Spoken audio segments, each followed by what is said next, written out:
कभी कभी जिंदगी का सबसे बड़ा सबक किसी स्कूल या किताब से नहीं, बल्कि गली के किनारे मिलता है। मैं शायद तुम्हारे जितना ही बड़ा था, या थोड़ा सा बड़ा।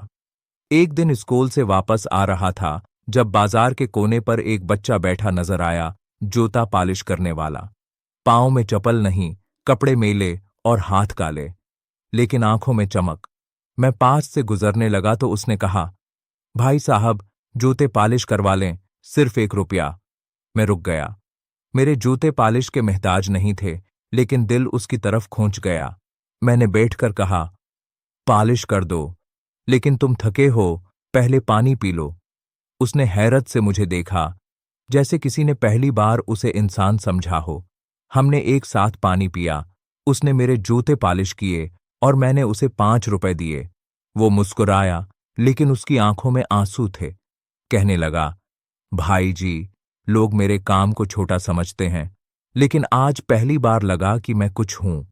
इस दिन मैंने सीखा, किसी को इज्जत देना सिर्फ अल्फाज से नहीं, रवैया से होता है।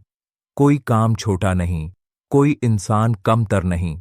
असल बड़ाई दिल की होती है, और जो दूसरों के दिल में जगह बना ले, वही असल इंसान होता है। ये सादा सी बात आपको बड़ी लगी हो तो वीडियो को लाइक करें, चैनल को सब्सक्राइब करें